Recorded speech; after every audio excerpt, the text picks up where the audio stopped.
Alô, rapaziada, tudo bem? Probleminha de conexão aqui, mas devagarzinho a gente vai. Iniciando aí a nossa transmissão aqui no Periscope. Vamos tratar hoje de um tema bastante espinhoso, negligenciado pela doutrina, né? Negligenciado bastante aí pela doutrina penal. Boa noite aí para todo mundo. E a gente vai falar um pouquinho aí de teoria do bem jurídico, enquanto eu vou ajustando um pouco as imagens.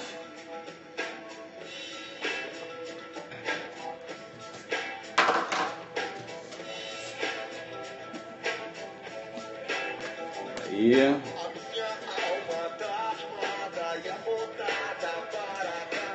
Isso aí, em homenagem ao Falcão, né? Falcão que teve um problema de saúde hoje, espero que ele esteja tudo bem.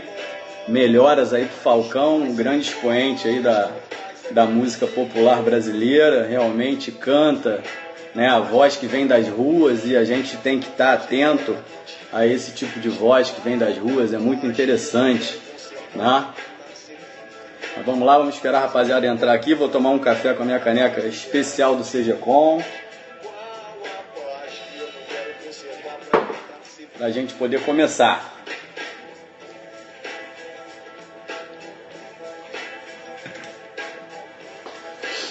Antes de começar, então,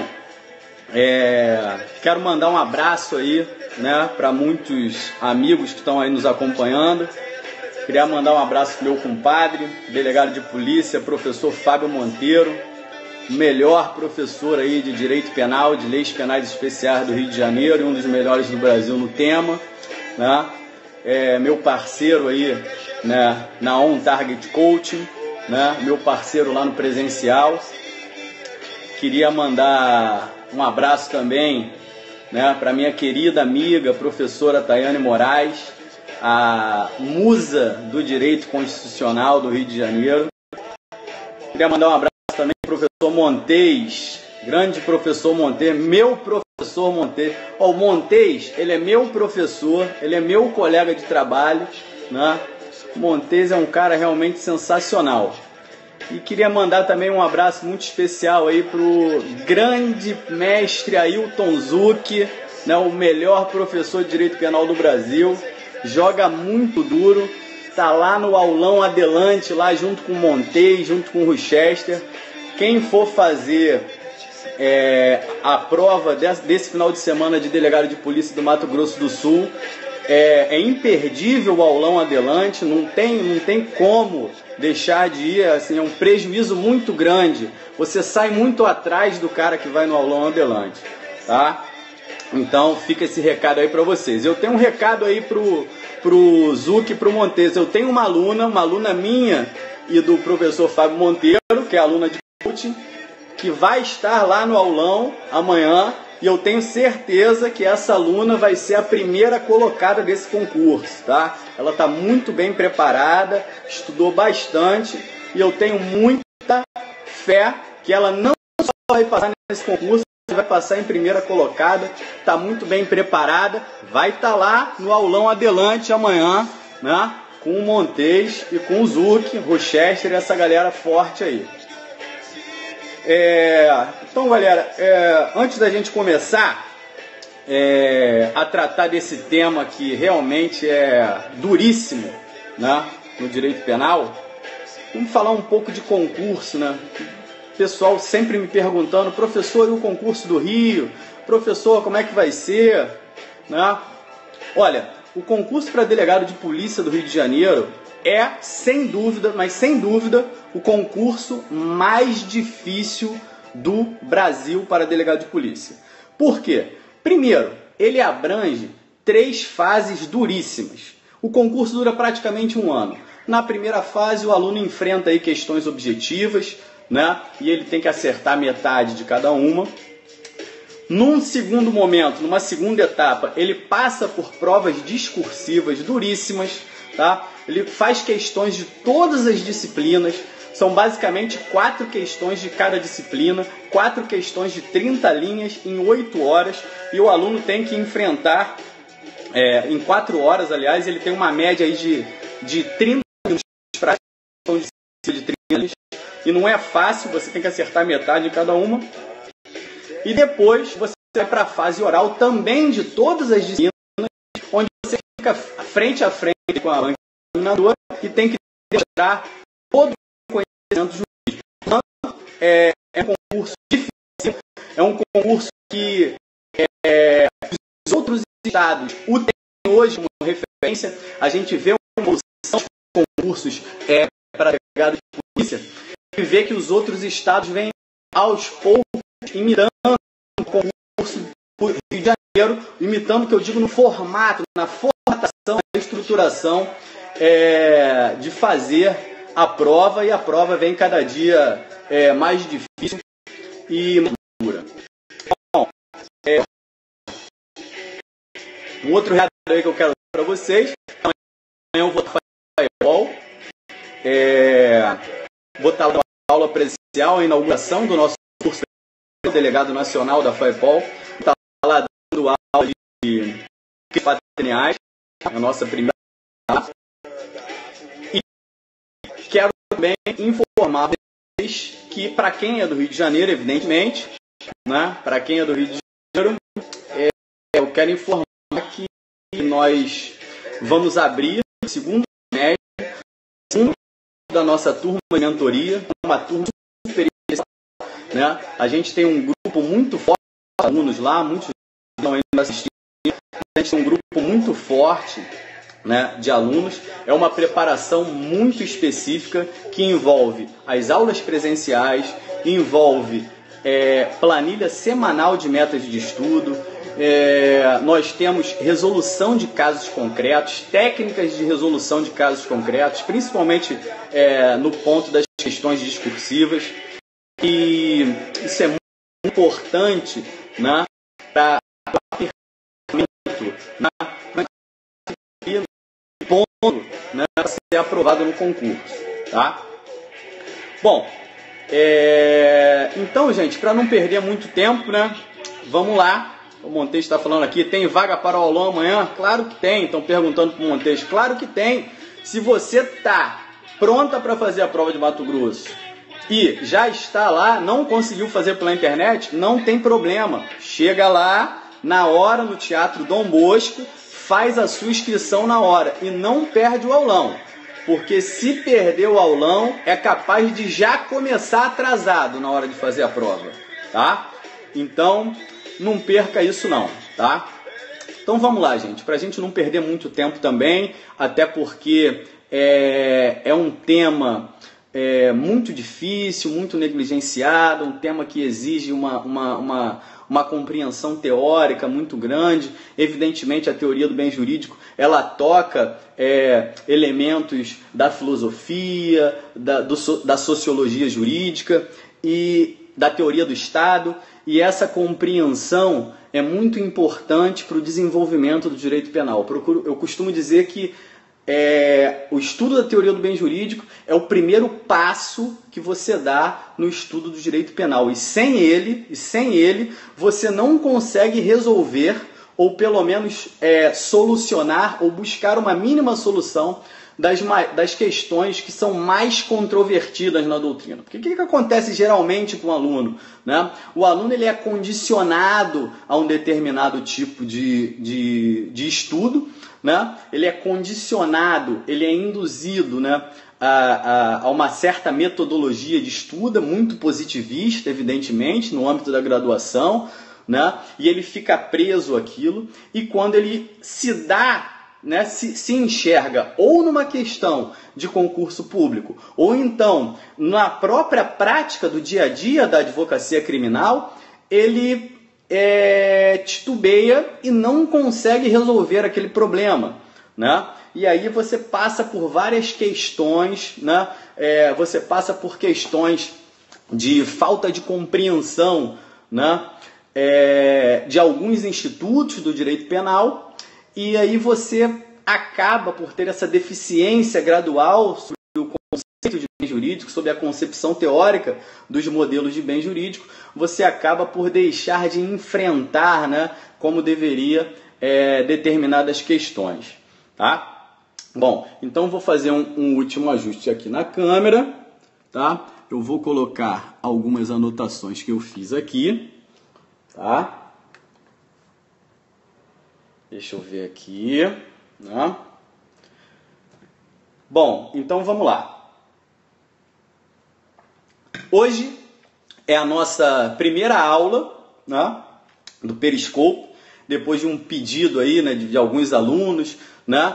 E aí eu quero informar que essas aulas no Periscope, esses encontros no Periscope, eles vão ser rotineiros, né? Eles vão ser sequenciais. Eu vou estar sempre traçando, né, essa linha de fazer uma introdução crítica ao estudo do direito penal, né, para que você possa ter a possibilidade de conhecer, né, novos paradigmas, né, na epistemologia do direito penal. E, paralelamente a isso, nós vamos continuar também as gravações, né, de forma gratuita lá no Liceu Asse. Se você não se inscreveu ainda, é totalmente gratuito, né? Já temos as aulas de processo civil, né, com o professor Gustavo Nogueira, temos as aulas de penal com o professor Montes, e eu, o professor Montes e o professor Fábio Monteiro, nós vamos fazer um apanhado do direito penal, da parte geral, da parte especial, das leis penais especiais e também do direito processual penal, de forma sistemática. Nós vamos fazer aí uma distribuição entre temas para que vocês tenham, num menor número de tempo, a possibilidade de assistir aula dos mais diferentes temas. Bom, então vamos dar início aí ao nosso debate sobre a teoria do bem jurídico. Para quem não me conhece, deixa eu me apresentar primeiro. Meu nome é Carlos Eduardo Rangel, eu sou professor de Direito Penal, Processo Penal, Criminologia e Sociologia Jurídica, né? Sou doutorando em Direito pela Universidade de Buenos Aires, onde também sou professor convidado, e sou delegado de Polícia Civil aqui no estado do Rio de Janeiro. Então, a primeira abordagem que a gente tem que fazer, né, é a justificativa do tema. Por que a gente vai começar, né, uma aula, né, por que a gente vai começar um debate sobre a teoria do bem jurídico? Por que estudar, em primeiro momento, a teoria do bem jurídico? E aí, eu esclareço para vocês que nós temos dois motivos para dar o primeiro passo, para subir o primeiro degrau do direito penal com a aula de teoria do bem jurídico. Por quê? Primeiro, por conta de uma necessidade de estruturação dogmática do próprio direito penal. Nós temos que estruturar o sistema penal de forma dogmática. Roxin já dizia que a primeira pergunta que uma sociedade deve fazer ao direito penal é qual o tipo de sistema penal que nós queremos.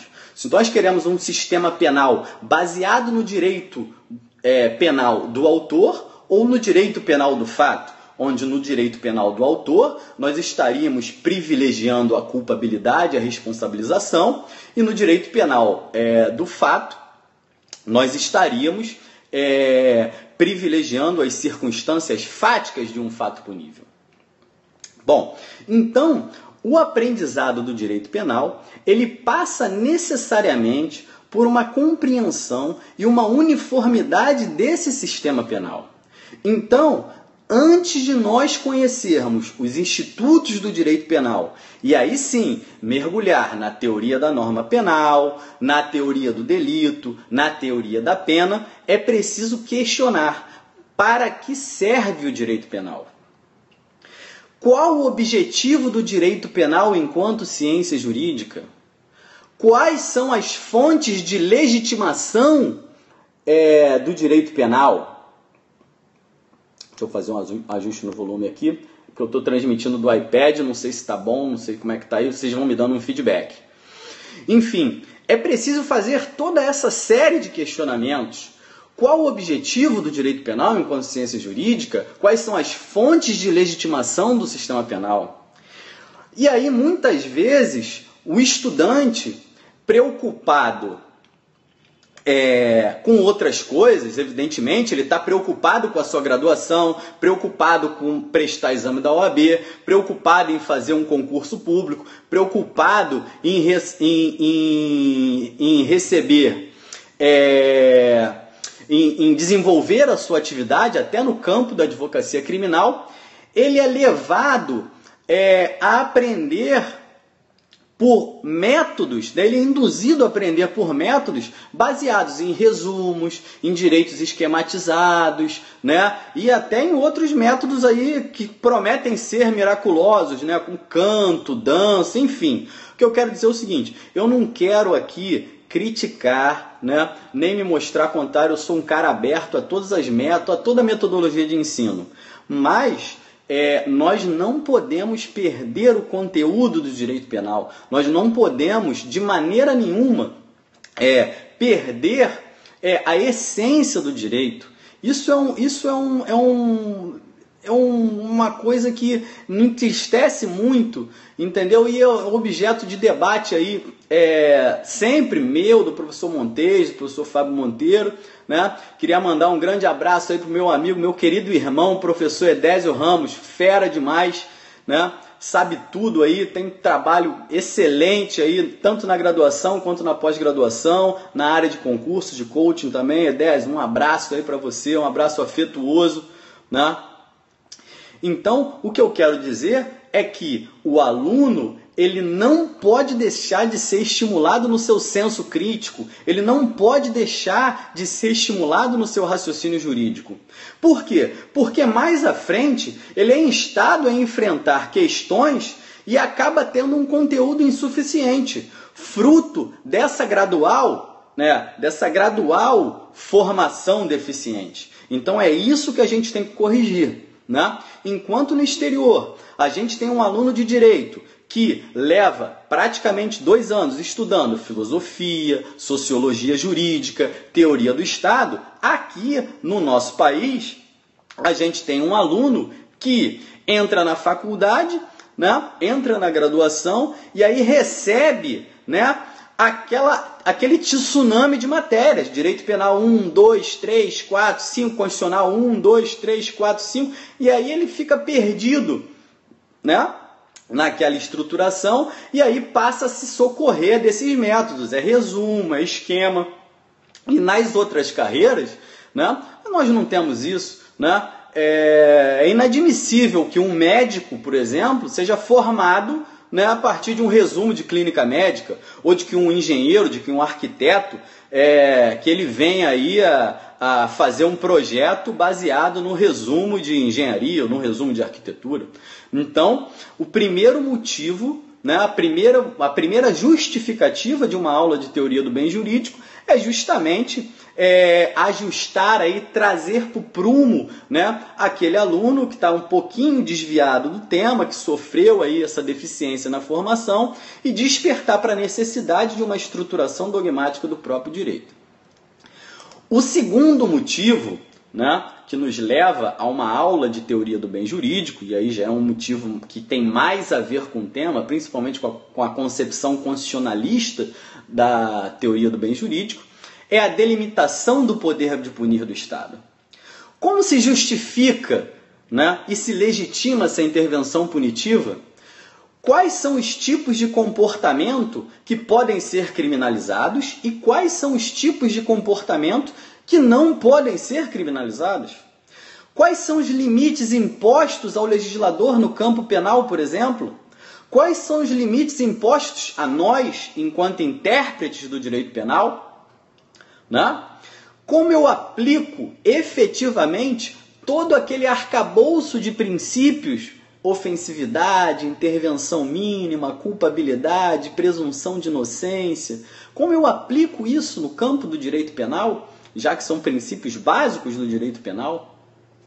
Então, resumindo, né, toda essa questão de delimitação do poder de punir do Estado, nós resumimos a 3 perguntas básicas. Primeiro, o que punir? Segundo, quem punir? E terceiro, como punir?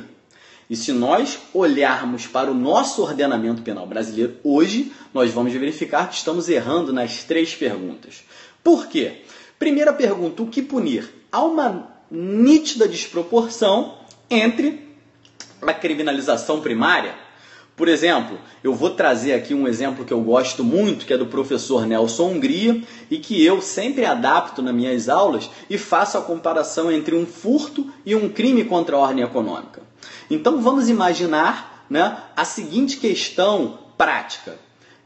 Um casal jovem, né, tem um encontro e aí ingressa lá num cinema.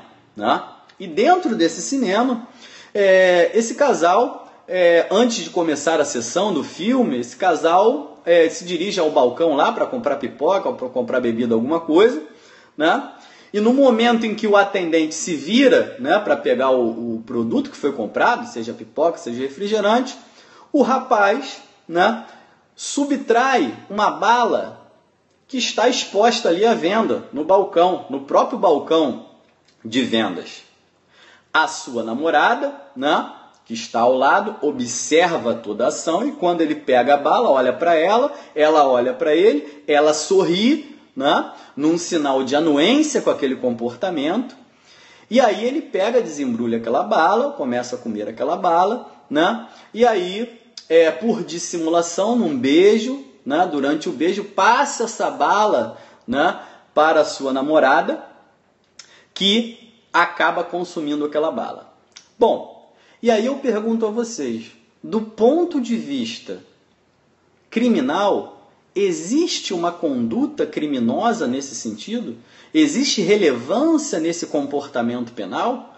Porque se nós formos fazer uma mera operação de subsunção, sob o ponto de vista formal, nós vamos entender que houve sim uma afetação patrimonial, uma afetação do bem jurídico patrimônio, através de quê? Através de uma ação de subtração não violenta, o que configura um crime de furto, e pior, nesse tipo de comportamento há um maior grau de reprovabilidade consubstanciado por quê? Consubstanciado pela comunhão de desígnios entre dois indivíduos. E o legislador penal qualificou o furto, né, quando há concurso, né, entre 2 ou mais pessoas. Então nós estamos falando de uma sanção penal aplicável de 2 a 8 anos. Ou seja, por um furto de uma bala. Agora, congela esse pensamento e aí nós vamos caminhar para um outro momento. Nós vamos caminhar para os crimes contra a ordem econômica, por exemplo. E agora, numa situação 2, nós vamos ter o quê? Nós vamos ter um empresário que comete aí uma fraude tributária, né? Faz uma sonegação tributária. Se essa sonegação tributária for inferior a 40 mil reais, o próprio Estado não tem interesse sequer em fazer a persecução criminal. Ou seja, o próprio Estado, em razão daquele valor que para ele é ínfimo, ele considera que esse comportamento de fraude tributária, ele não merece a tutela penal. Ora, então nós temos 2 comportamentos totalmente díspares. Nós temos, por um lado, nós temos um furto em concurso, qualificado pelo concurso de agentes, de uma bala, e por um outro lado, você tem um crime tributário, um crime que afeta a ordem econômica. De um lado, eu tenho um bem jurídico patrimônio, uma bala de 5 centavos, que vai gerar para aquele casal uma reprimenda penal de 2 a 8 anos, e de outro lado, eu tenho uma fraude tributária no limite de 40 mil reais, que, por um outro lado, não vai gerar sequer reprimenda penal.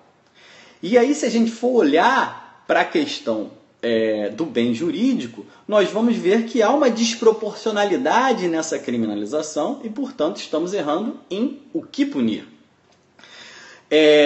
Uma outra pergunta, a segunda pergunta, seria em quem punir. Nós temos que olhar para o nosso sistema penal e perguntar quem nós estamos punindo. E nós estamos punindo de forma errada. Nós estamos punindo através de um sistema de labeling approach. Nós estamos punindo através de um sistema altamente seletivo.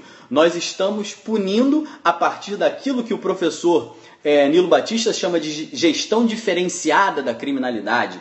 Nós estamos perseguindo um inimigo imaginário, né, que nós rotulamos, né, e adaptamos o nosso sistema penal a punir certos comportamentos típicos desses grupos. Né? É a punição, a criminalização da pobreza, a criminalização da miséria, a criminalização da doença mental e etc. Bom, e numa terceira pergunta, nós também estamos errando em como punir. Como nós estamos punindo? Há uma extrema desproporção do próprio sistema punitivo. Nós temos, primeiro, uma excessiva patrimonialização do direito penal. Nós temos uma excessiva configuração de hediondez, e é o que eu chamo lá, eu trabalho isso na minha tese de doutorado, né? Eu trabalho o tema da hipertrofia legislativa penal como meio de abrandar o clamor social. E isso forma um ciclo vicioso. Toda vez que eu tenho um elemento pontual da violência, né, há um clamor público. Esse clamor público, por muitas vezes, ele é amplificado pelos meios de comunicação, televisão, internet, né, mídias sociais. Isso gera um clamor público. Esse clamor público bate às portas do legislativo, e o legislativo responde com o quê? Com a hipertrofia da legislação penal, vendendo a falsa promessa de que o direito penal vai resolver o problema da criminalidade, que o direito penal vai conter a violência. Então, é uma forma errônea também de que nós estamos punindo. Então, a conclusão. Primeiro, o estudo da concepção teórica do bem jurídico é importante por dois motivos, e isso tem que ficar claro. Primeiro, nós temos que conferir uma estrutura dogmática coerente do direito penal. Se você perguntar para qualquer estudante de direito o conceito de crime, ele vai vir para você com o quê? Com uma resposta pronta. Ele vai trazer para você uma resposta fast food, né? Ele vai dizer: ah, professor, o crime é um fato típico, antijurídico e culpável. Tudo bem, eu não estou dizendo que isso é errado, mas o conceito de crime, a análise do conceito de crime, envolve o exame de 4 dimensões distintas, e aí você passa pela dimensão real, você tem que estudar os modelos etiológicos e políticos de crime, você tem que estudar as teorias biológicas, as teorias de desviação social, você tem que entender o conceito formal de crime, você tem que entender o conceito material de crime, e aí justamente que entra a concepção teórica do bem jurídico, e para chegar no final, que é a concepção chamada de ontológica de crime. Isso que o aluno responde para você, quando você pergunta para ele o conceito de crime, que um crime é um fato típico, antijurídico, culpável, é nada mais do que a dimensão ontológica de crime. E ela só serve para quê? Para a gente estudar o direito penal. Se você abrir um manual de direito penal, ele vai estar lá, teoria do delito, capítulo 1, princípios, capítulo 2, aí ele começa, fato típico, ação, elementos subjetivos, tipicidade, dolo, culpa, antijuricidade, culpabilidade, ou seja, esses elementos, essa estrutura analítica de crime, essa estrutura ontológica de crime, só serve para organizar o estudo, ela não dá uma dimensão conceitual do que é crime. Então, a partir daí, a partir dessa visão tortuosa, o aluno passa a ter dificuldade na conceituação dos diferentes institutos do direito penal, né? Como é que ele vai entender problemas como imputação objetiva, desvios causais regulares, o dolo e as tendências enquanto elemento subjetivo de um tipo penal, a relevância da omissão, a existência dos sistemas, das figuras do garantidor formal, do garantidor material, a questão do iter criminis, da consumação e da tentativa, as teorias de domínio final do fato, de domínio funcional do fato, o concurso de crimes. Então, tudo isso deve ser necessariamente precedido de uma concepção sistêmica do direito penal, do objetivo do direito penal, da missão do direito penal, porque senão você não consegue solucionar as maiores controvérsias da teoria do delito, da teoria da norma penal e da teoria da execução penal. Eu até costumo brincar com os meus alunos, e eles sabem disso, né, que diante de um fato concreto, seja na hora de resolver uma questão conflitiva num concurso público, seja na hora de desenvolver uma atividade prática na advocacia criminal, você sempre faz a primeira pergunta no campo penal: qual é o bem jurídico tutelado? E os meus alunos sabem disso. Quem não faz essa pergunta geralmente erra. Em questão de concurso público, a pessoa que lê um caso concreto, uma questão discursiva, ou lê um caso concreto até numa questão objetiva, ou até num exame de prova oral, se ele não faz como primeira pergunta qual é o bem jurídico tutelado, ele erra essa questão. Por exemplo, surgiu essa semana a gente num grupo de debate entre professores, né? Professor Montes, professor Henrique Hoffman, professor Cleopas, professor Bruno Zanotti, professor Rochester, Eduardo Cabete, Francisco Sanini, no nosso grupo lá de professores que são delegados de polícia, surgiu o seguinte questionamento sobre uma questão concreta. Era um indivíduo, né, que teve o seu veículo retido administrativamente pelo um órgão de trânsito. Por exemplo, o sujeito colocou lá o seu veículo, estacionou num local irregular, né? E aí teve o seu veículo rebocado e colocado num depósito.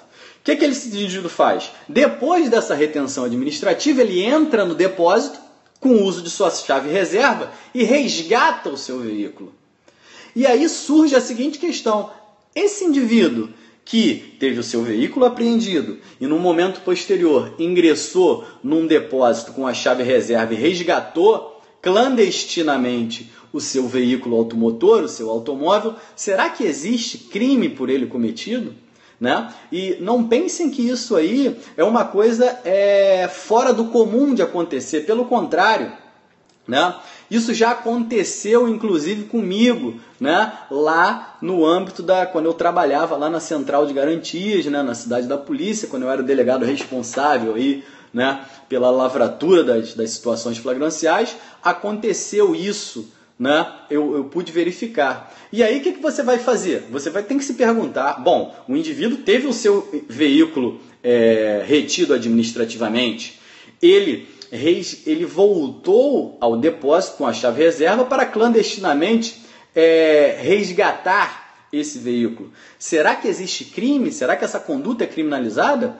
Será que eu posso falar que houve uma ação de subtração, que ele furtou esse veículo? Bom, mas aí eu estou contradizendo com a questão da coisa alheia, né? Com a questão da coisa alheia, né?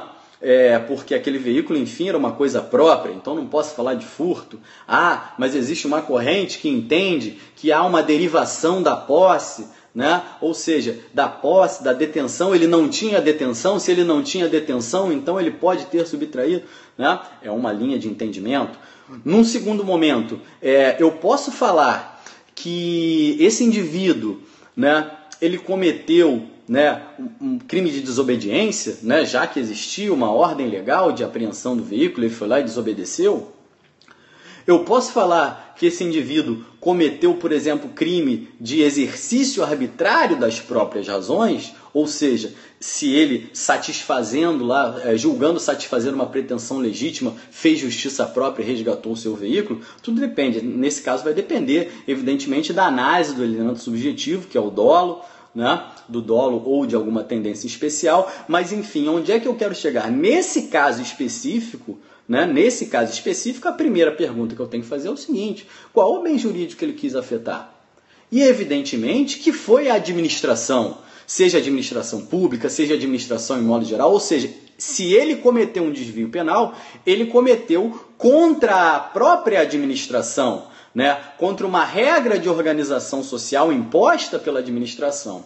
E aí sim, eu tenho que procurar, em respeito ao princípio da legalidade, se aquele comportamento se encontra previamente descrito, né, como um tipo penal e qual é a sanção correspondente, né? E aí você vai tentar procurar, né, se existe algum tipo penal ou não, e se não existir, você obviamente vai caminhar para a atipicidade penal, né, que eu acho que, na minha visão, nesse caso concreto, é salvo se ele não realizou essa conduta para satisfazer uma pretensão que ele achava legítima, de repente ele achou injusto, né, porque o seu carro estava num local permitido ou não tinha alguma placa, e aí a gente vai falar de exercício arbitrário das próprias razões, mas se você não tiver isso, você vai caminhar, você vai concluir, evidentemente, né, pela atipicidade penal, tá? E o segundo motivo, né, então já falei do primeiro motivo, que é, evidentemente, conferir uma estrutura dogmática coerente ao sistema penal, e o segundo motivo, que é delimitar a intervenção punitiva do Estado no sistema de garantias fundamentais. E essa é a principal questão que envolve a teoria do bem jurídico. E aí, trabalhando um pouco, aí, pedindo licença para minha querida amiga, a professora Tayane Moraes, e trabalhando um pouco dentro da temática da teoria do Estado, né? No estabelecimento da ordem constitucional, onde se opera a transferência de poder do povo, que é o seu real titular, para o Estado, enquanto organização social, são tomadas decisões políticas fundamentais. E elas são 3. Forma de governo, tripartição de poderes e consolidação de direitos e garantias fundamentais. Isso é essencial. Qualquer estudante de direito tem a obrigação de saber isso, né? Que na operação, na transição, né, entre o Estado absoluto e o Estado de direito, né, houve uma transferência de poder do povo, que é o seu titular, né, do poder para o Estado, né? E a partir dessa transferência de poder se estabeleceu um pacto, né? E esse pacto recebe o nome de Constituição, né? E essas decisões políticas chamadas de fundamentais dentro dos regimes democráticos são 3. Primeira, decisão política fundamental, forma de governo.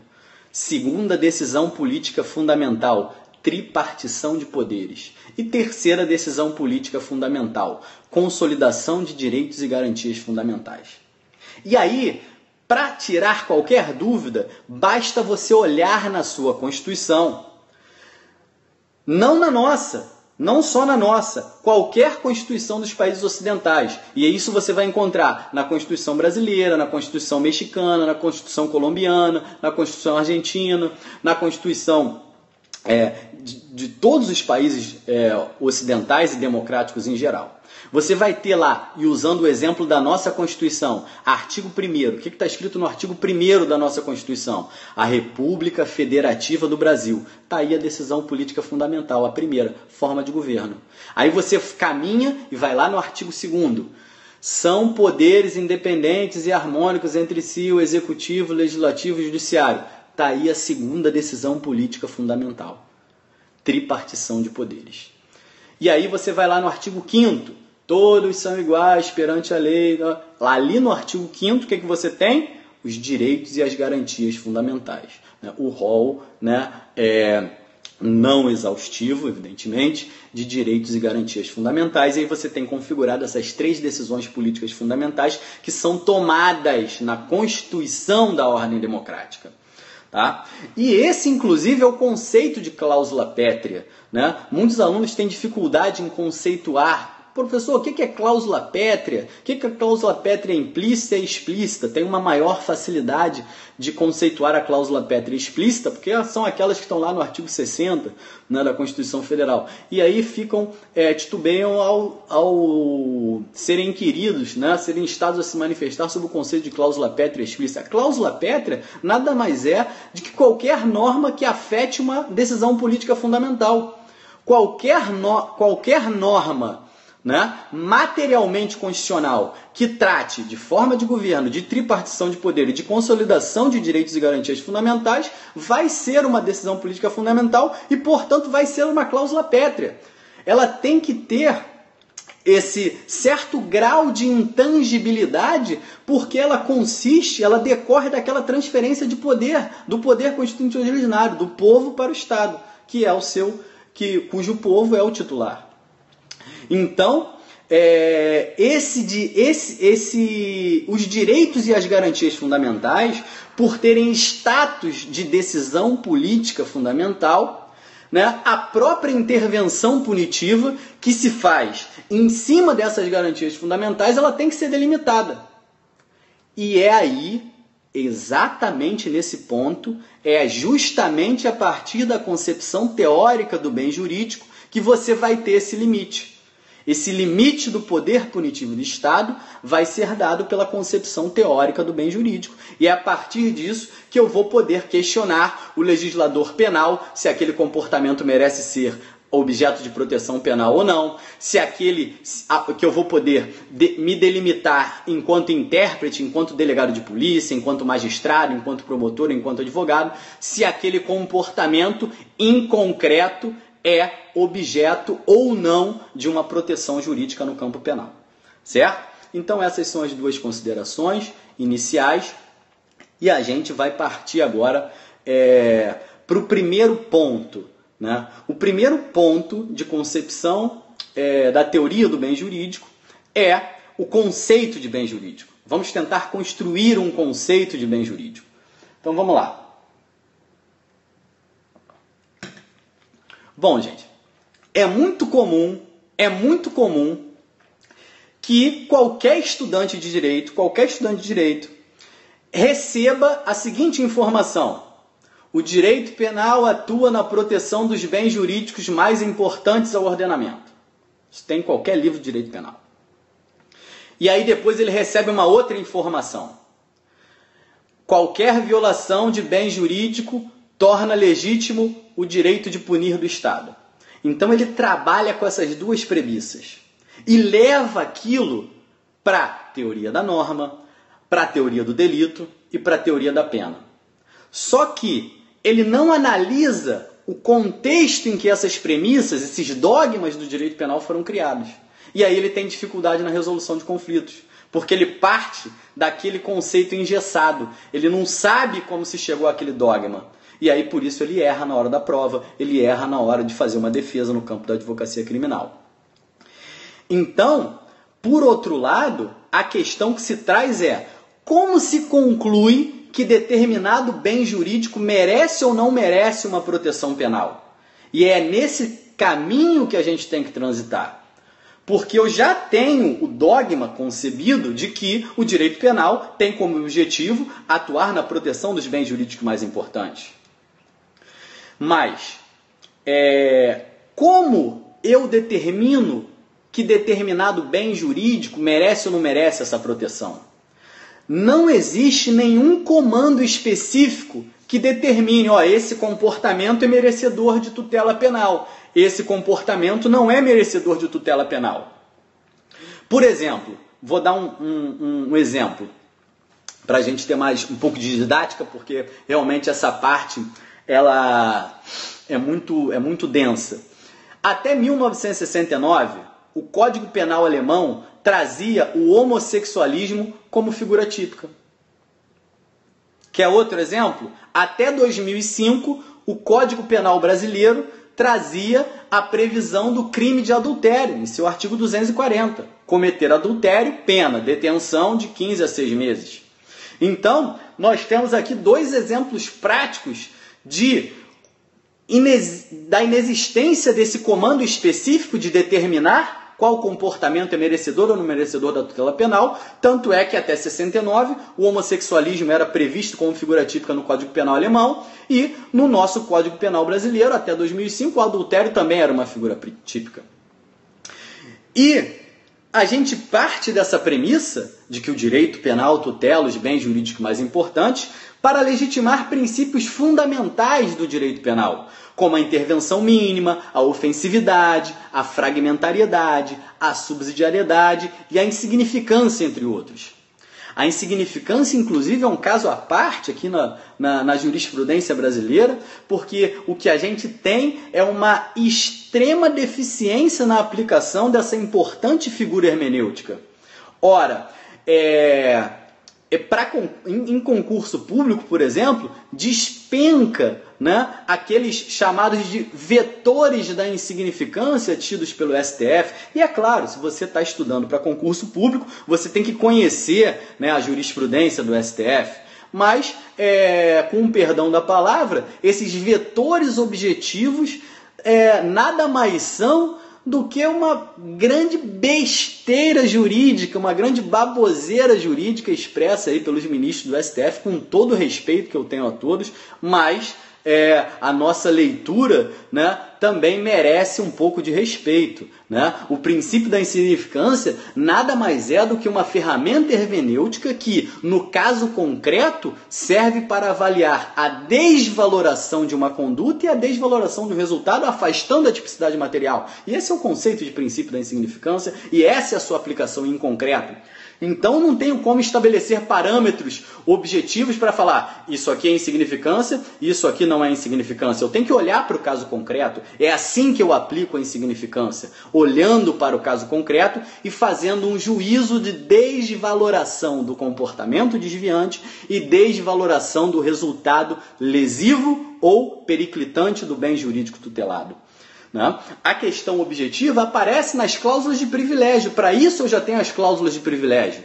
Né? Se uma pessoa furta, né, um determinado bem até um certo valor, e aí a gente usa o parâmetro objetivo, a jurisprudência do STJ para o crime de furto usa o valor de um salário mínimo, eu aplico a cláusula de privilégio e tenho uma causa especial de redução da pena e está resolvido. Isso diferencia o que é lesão insignificante de lesão de pequeno valor, porque na lesão insignificante eu avalio o caso concreto, o princípio da insignificância. Na lesão de pequeno valor, eu tenho que avaliar não a desvaloração da conduta e do comportamento, eu tenho que avaliar um parâmetro objetivo de valor econômico da coisa subtraída. Né? Ali o crime aconteceu, e ele está sobre um menor grau de reprovabilidade pelo valor comercial do patrimônio, valor comercial daquele patrimônio. Já na insignificância, não. Eu estou afastando, eu estou decretando a inexistência de um comportamento desviante justamente por falta de lesão ao bem jurídico tutelado. Mas, enfim, nesse ponto, negligencia-se um aspecto que é crucial. O que é bem jurídico e o que torna esse bem jurídico um valor a ser protegido pelo ordenamento penal? É dessa pergunta que parte a concepção teórica do bem jurídico. Porque antes da gente tomar essa premissa, né, que o direito penal é a proteção subsidiária, fragmentária e de última ratio dos bens jurídicos, e isso é repassado como um mantra para os alunos. Né? Você chega para um aluno de direito penal e ele repete isso para você como se fosse um mantra. Não, o objetivo do direito penal, a missão do direito penal é proteger de forma subsidiária, fragmentária e de última ratio os bens jurídicos, né, mais importantes do ordenamento. Né? Mas antes de pegar para você, né, e assumir esse dogma, esse axioma do direito penal, porque na verdade é isso que ele é, né, até mesmo para visar uma maior segurança, uma maior efetividade, uma maior proteção sistêmica do direito penal, a gente tem que enfrentar algumas questões. E é lógico, a concepção teórica do bem jurídico representa justamente essa delimitação. Né? O bem jurídico, gente, é o equilíbrio entre o poder de punir do Estado e a consolidação das garantias individuais.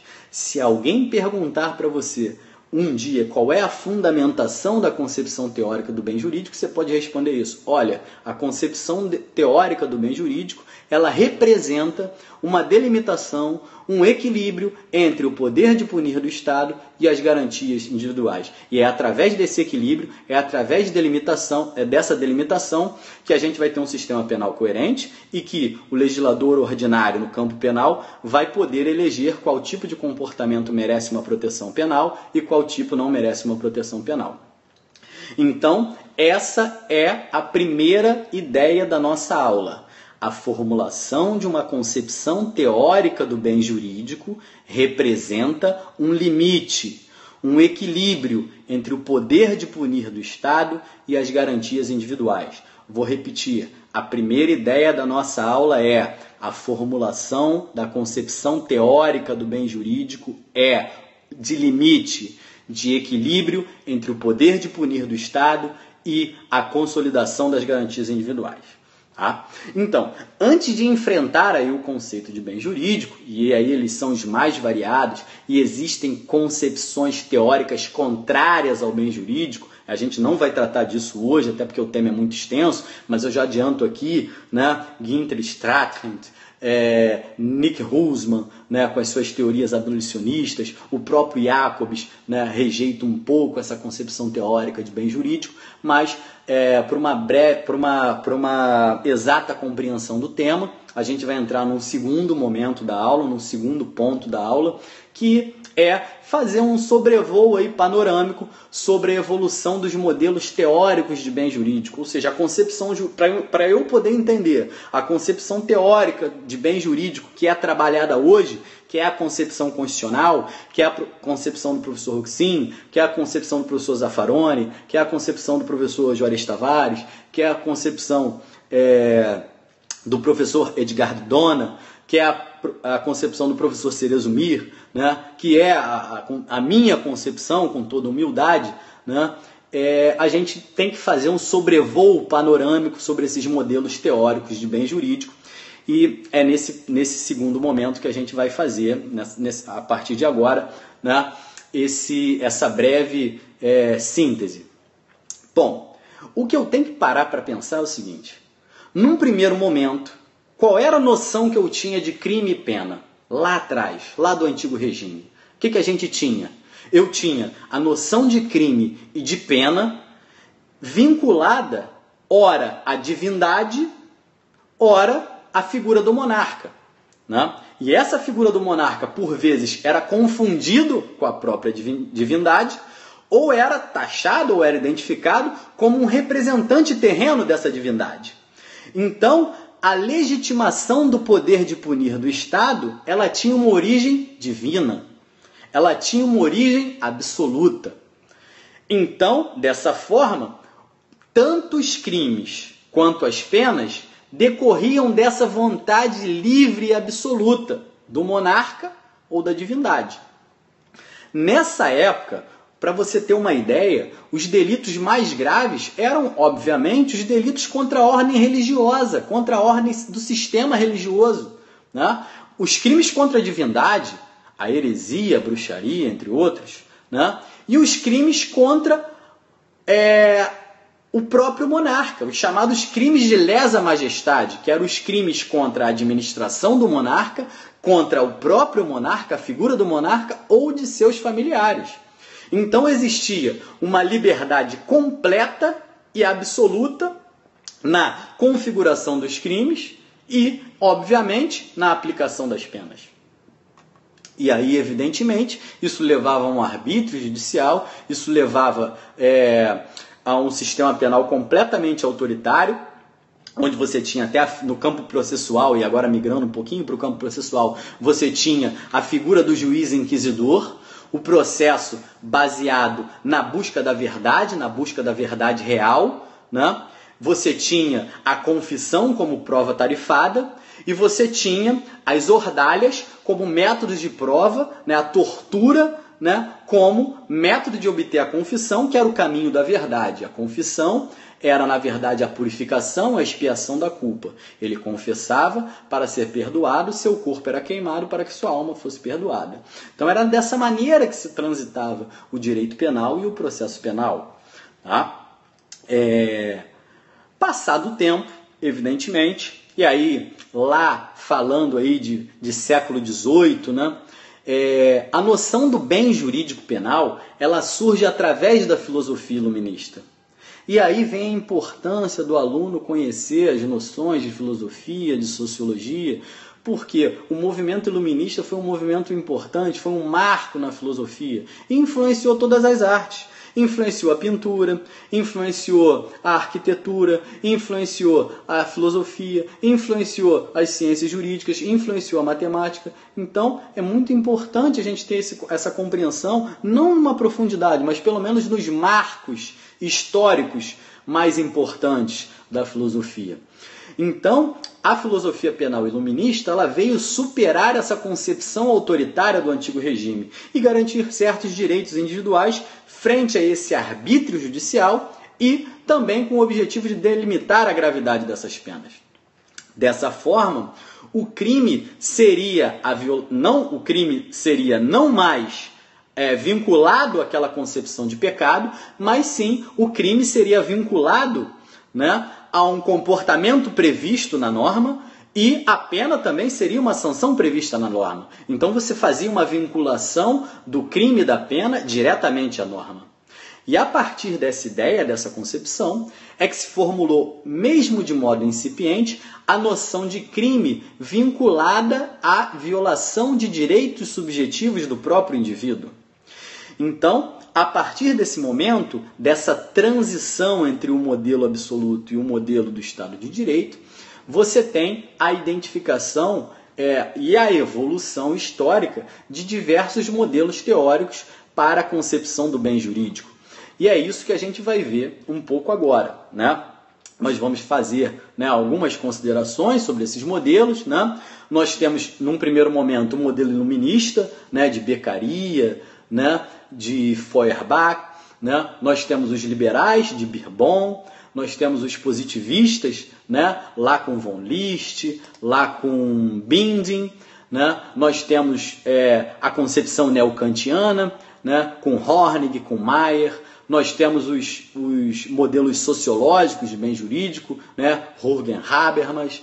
Nós temos os funcionalistas com Jacobs. Nós temos os constitucionais com o professor Roxin. Então, vamos traçar aqui um paralelo rápido, né, na concepção iluminista, onde a gente tem dois grandes nomes, né, que são o Marquês de Beccaria, né, César e Beccaria, e também o grande professor Feuerbach, né, um dos responsáveis por essa inicial concepção, né, de delito como de direito subjetivo, também responsável pela teoria de coerção penal, também muito importante no campo do princípio da legalidade, né? Mas essa concepção iluminista, essa concepção iluminista de Beccaria, de Feuerbach, num plano geral, ela traz a superação da matriz teológica do conceito de crime. Nós estamos superando aquele conceito de crime vinculado à divindade, vinculado a pecado, vinculado à ordem religiosa, né? Então, consequentemente, eu estou desvinculando o direito penal de leis divinas e do próprio poder religioso. Então, Beccaria, ele tinha uma concepção de delito vinculada à violação do contrato social, né? Para Beccaria, né, o poder de punir do Estado era decorrência, prestem atenção, não mais da razão da autoridade, da razão do monarca, mas sim da autoridade da razão. É isso que vem escrito lá na obra dele, dos delitos e das penas, né? A concepção de delito construída por Beccaria era a violação do contrato social, né, estabelecido entre o indivíduo e o Estado. Ainda no século XVIII, Feuerbach também desenvolveu essa teoria com base contratualista, sustentando o quê? Sustentando que a intervenção punitiva do Estado estaria legitimada a partir do reconhecimento de uma violação de um direito subjetivo individual. Ou seja, para ele, o núcleo do delito era a lesão a um direito subjetivo individual. Num segundo momento, né, evoluindo, né, na concepção do bem jurídico, né, a gente encontra, né, o modelo liberal de bem jurídico. E esse é o modelo ao qual se atribui a paternidade da concepção do bem jurídico, que é o modelo de Birbon. Isso se deu mais ou menos em 1834, a paternidade atribuída aí a Birbon, né, em sua obra, uma obra que da tradução do alemão para o português seria mais ou menos Requisitos para a Violação Legal do Conceito de Crime, onde ele fala dos delitos contra a honra, né? E Birbon sequer chegou a usar essa expressão bem jurídico, né?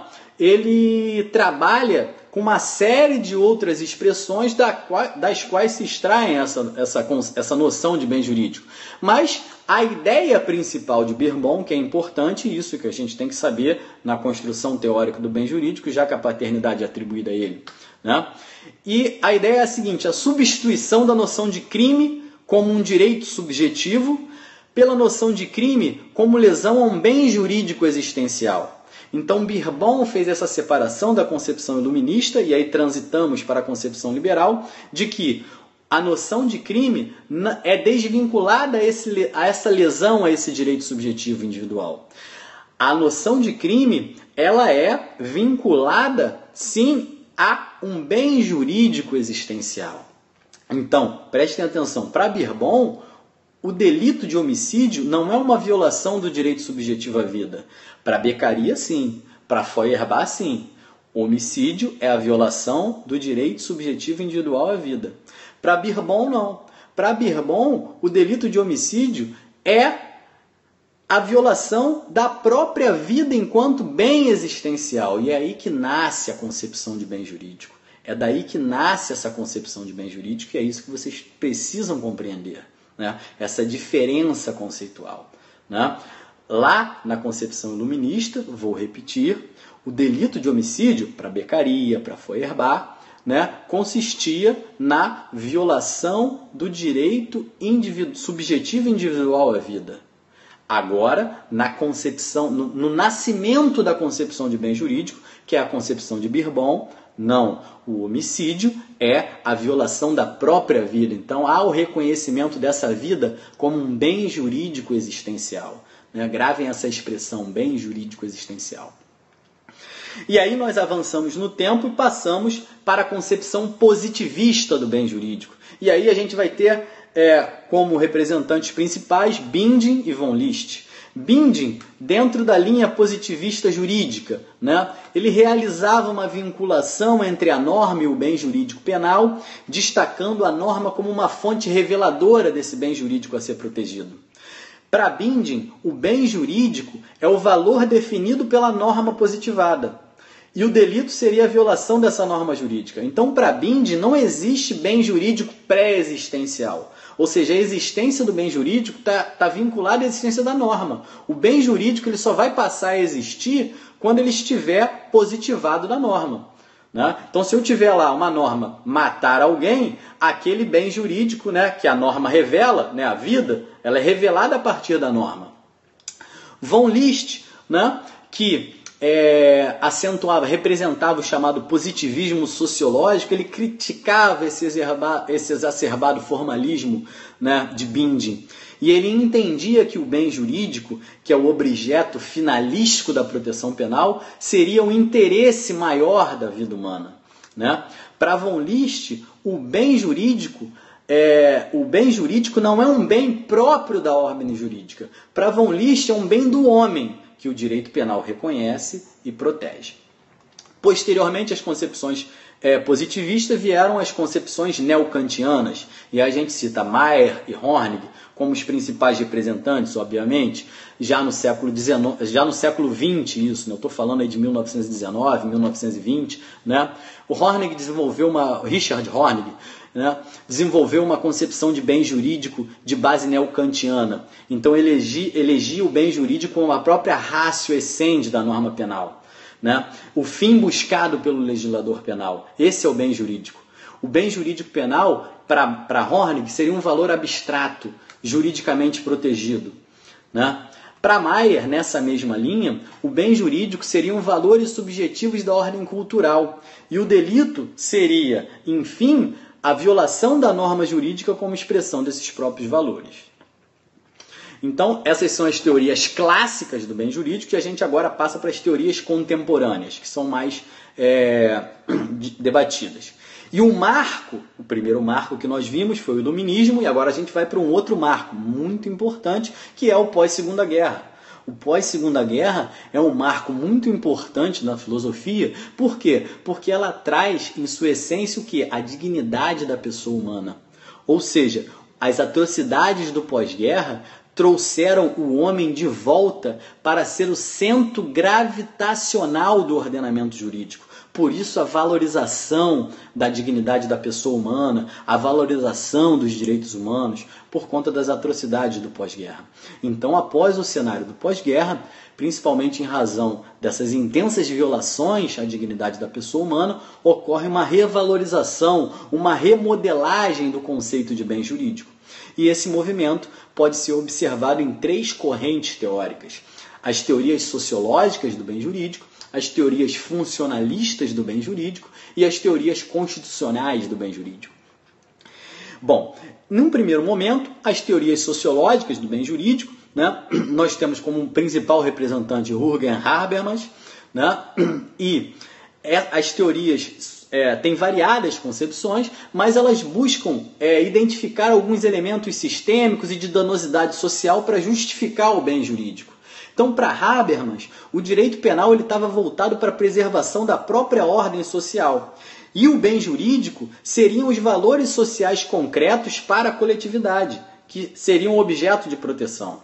Portanto, para Habermas, o delito é o comportamento socialmente danoso, que afeta justamente a preservação daquela ordem social que o direito penal quer preservar.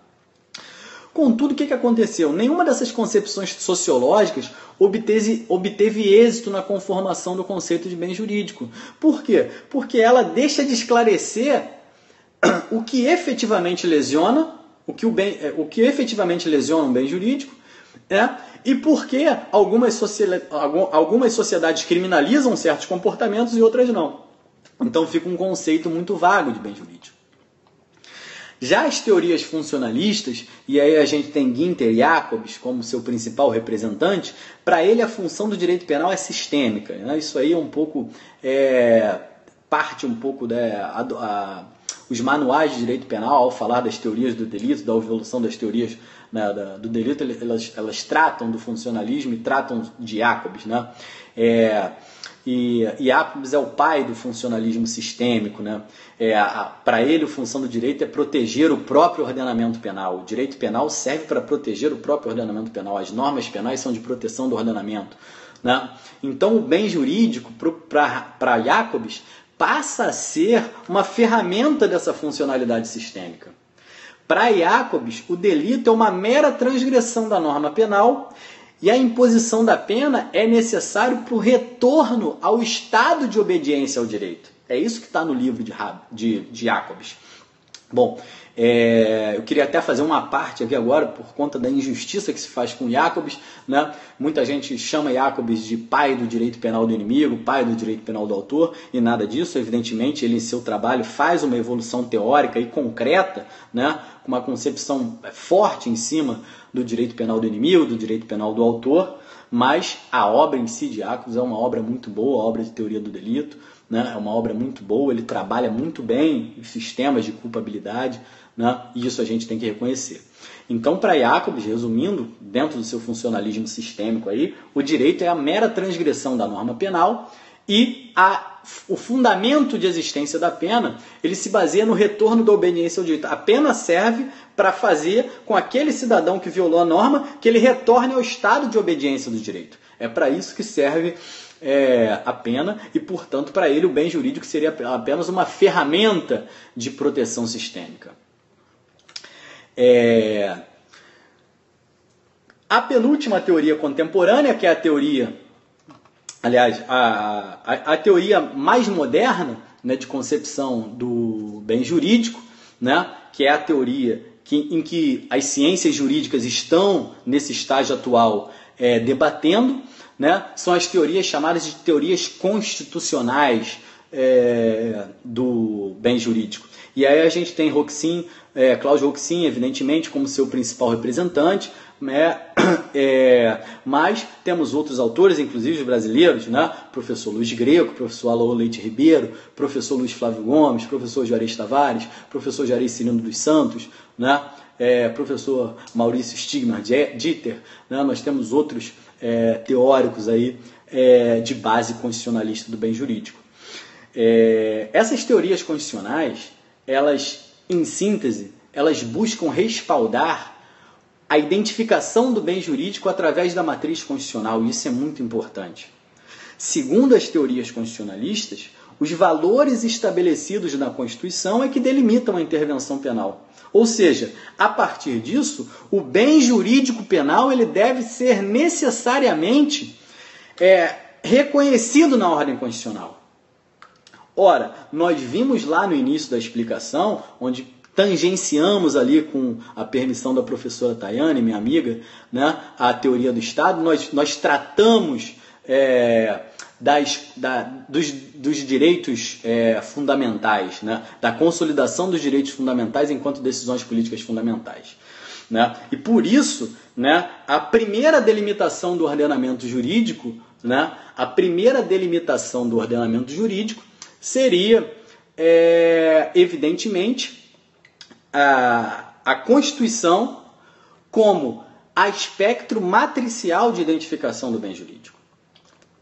As teorias constitucionais, elas existem em duas vertentes, né? Existem as teorias amplas, né, e as teorias restritas.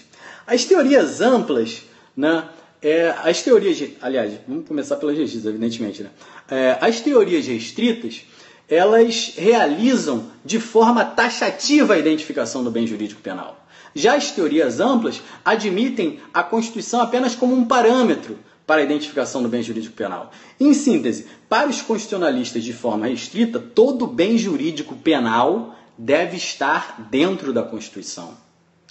Para as teorias constitucionais amplas, né, eles admitem que a Constituição é um parâmetro, né? E aí a gente vai responder a pergunta do querido amigo aí que fez a pergunta, mas a fé pública não está dentro da Constituição Federal. Evidentemente, se você for adotar a teoria constitucionalista restrita, você vai afastar a fé pública, né, por ela não ser objeto de menção constitucional, né, da proteção do bem jurídico penal. Agora, se você for adotar, né, as teorias constitucionalistas amplas, né, e elas são, em sua maioria, trabalhada, né, pela maioria dos juristas, elas admitem que a Constituição funciona como um parâmetro de identificação desse bem jurídico penal. Então, encerramos aqui esse breve panorama sobre a evolução teórica do bem jurídico, né? E, evidentemente, como eu disse, nós estamos no estágio da concepção constitucionalista.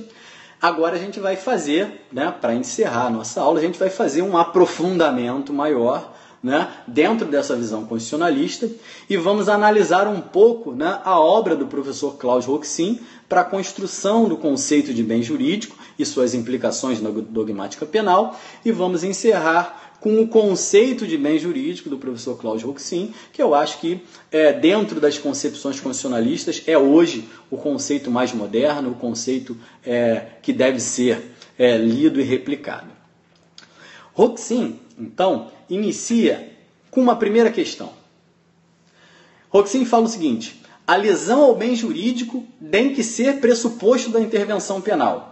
Não existe intervenção penal sem prévia lesão ao bem jurídico. Se aquele comportamento não lesiona um bem jurídico, eu não posso ter intervenção penal. Então, partindo daquela premissa que o direito penal tem que tutelar determinados bens jurídicos, ditos mais importantes, e aí a gente tem vida, patrimônio, integridade física, honra, administração pública, etc. Dessa premissa se impõe uma outra exigência. A delimitação da intervenção penal tem que ser substancial. E nesse aspecto, Roxin começa analisando duas hipóteses. Primeira hipótese, a questão das meras imoralidades. Segunda hipótese, a questão do direito contravencional. Como é que vão ficar, então, aqueles comportamentos taxados de meras imoralidades frente à teoria do bem jurídico e como vão ficar, por exemplo, as questões pertinentes ao direito contravencional dentro da concepção teórica do bem jurídico. Então vamos trabalhar a primeira hipótese, que seria a hipótese da exclusão das meras imoralidades da intervenção penal. A principal questão, quando se fala no elo entre imoralidade e direito penal, logicamente, abrange o chamado direito penal sexual. E como eu já disse lá no início da transmissão, na Alemanha, até 1969, eram tipificadas penalmente condutas como homossexualismo entre adultos, sodomia, difusão de pornografia e outras condutas similares.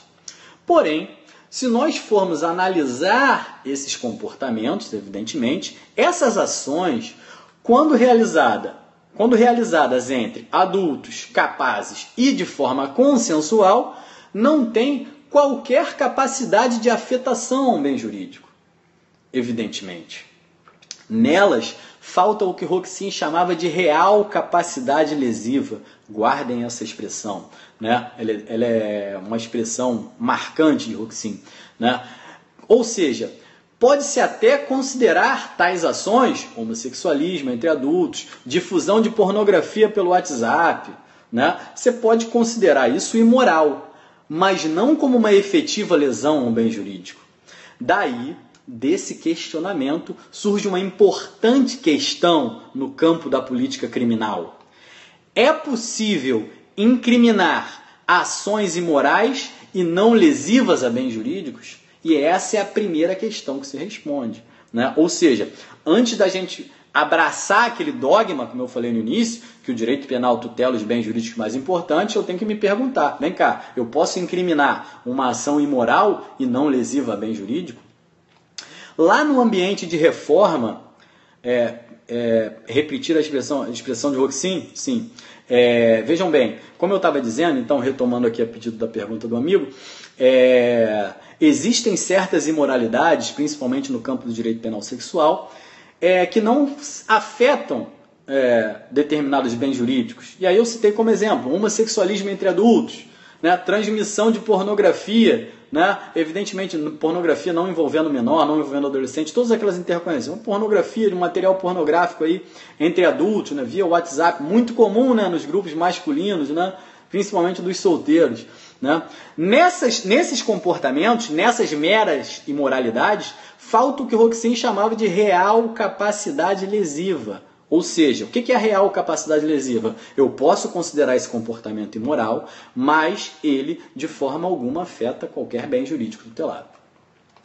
E daí a gente tem essa importante questão. Como é que eu faço diante da potencial criminalização de ação imoral e não lesiva a bem jurídico? Isso foi muito visto na Alemanha, no ambiente de reforma do Código Penal da Alemanha, né, a partir da década de 70, lá em 62, né, um dos anteprojetos fazia uma menção expressa à criminalização de comportamentos moralmente reprováveis, segundo o comportamento comum, ainda que não provocassem lesão ao bem jurídico. Naquela época era uma tentativa do Código Penal alemão, né, nesse projeto de reforma, manter aí a criminalização do homossexualismo e da sodomia. Mas, evidentemente, prevaleceu o projeto de 66, inclusive da mão de Roxin, né, onde se reconheceu que as penas serviam exclusivamente para a proteção desses bens jurídicos, sustentando aí a impunidade, né, de comportamentos meramente imorais. E essa é a primeira hipótese. A segunda hipótese diz respeito às contravenções no direito penal. Como é que vão ficar as contravenções diante do bem jurídico tutelado? E a temática aqui gira em torno do seguinte reconhecimento. As contravenções penais, elas transitam num ambiente não de violação a bens jurídicos, mas elas estão mais ligadas diretamente à infringência de certas regulamentações estatais que visam o bem-estar comum. É disso que trata o direito convencional. Para que vocês tenham uma exata dimensão do que eu estou falando, os idealizadores teóricos do chamado direito contravencional, e aí eu estou falando de Goldsmith, de Eric Wolff, de Schmidt, eles pregavam uma clara distinção. E eles falavam o seguinte, o direito penal atua na proteção de bens jurídicos previamente existentes, vida, propriedade, integridade física, ou seja, aqueles aspectos ligados à temática dos direitos fundamentais. E o direito contravencional, ele estaria ligado a infrações, a regulamentações estatais e deveria de ser objeto de sanções não criminais. Então, ou seja, os próprios idealizadores do chamado direito contravencional pregavam a separação. Não, direito penal é para proteger bem jurídico existencial, vinculado a direito fundamental. Direito contravencional é diferente, ele está ligado à regulamentação estatal e deve ser objeto de sanções não criminais. Depois é que houve essa mistura aí do direito contravencional, da inserção das contravenções dentro do campo penal, né? A questão é que uma efetiva lesão à integridade física, uma lesão corporal, por exemplo, uma efetiva lesão ao patrimônio, um crime de roubo, ele constitui um fato punível na sua própria essência, porque ele viola um bem jurídico pré-existente, um bem jurídico facilmente identificável. Por outro lado, a criminalização de determinados comportamentos que podem ser taxados como socialmente reprováveis, por exemplo, vadiagem, o antigo artigo 59 da nossa Lei de Contravenções Penais. Servir bebidas alcoólicas a quem se acha em estado de embriaguez, o artigo 63 da Lei de Contravenções Penais. Ou seja, criminalização de certos comportamentos socialmente reprováveis. Ou mesmo a criminalização de alguns mandatos, a criminalização de algumas proibições típicas da organização administrativa e do bem-estar social, como, por exemplo, dirigir a aeronave sem estar devidamente licenciado, é o artigo 33 da Lei de Contravenções Penais. Esses comportamentos, obviamente, eles não se encaixam na concepção material de delito porque eles não afetam bens jurídicos. Eles não têm a real capacidade lesiva dita por Roxin. Bom, então, vimos a primeira questão da teoria constitucionalista de Roxin, que é a lesão efetiva a um bem jurídico como pressuposto da intervenção penal. O segundo aspecto que o Roxin trabalha é a delimitação conceitual do bem jurídico, né? E a principal questão acerca dessa delimitação diz respeito ao quê? A insuficiência dessas definições anteriores. Né? Como é que eu vou encaixar, por exemplo, um crime de perigo abstrato dentro da concepção de bem jurídico?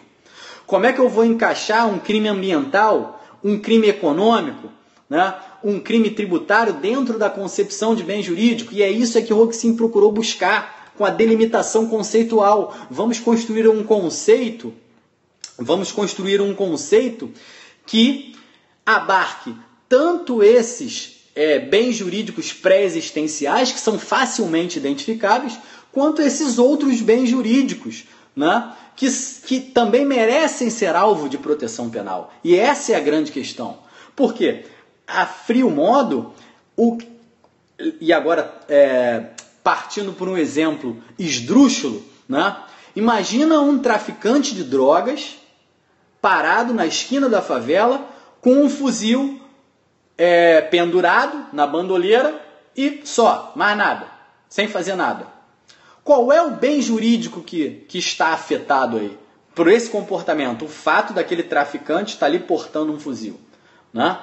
Evidentemente, né, o bem jurídico tutelado aí seria a paz pública, né? E olha como é que é difícil delimitar a paz pública e fazer a sua correlação com a efetiva lesão ou com uma periclitação a um bem jurídico, certo? E é isso que o Roxin vai trabalhar. Então, a primeira questão que ele coloca é o seguinte: existe uma delimitação insuficiente dos bens jurídicos quando eu trabalho o conceito de bem jurídico ligado àqueles bens individuais. Vida, dignidade sexual, propriedade, incolumidade física, honra. Isso é facilmente identificável, porque até deriva daqueles direitos fundamentais pré-existentes, dos direitos chamados de jus naturais.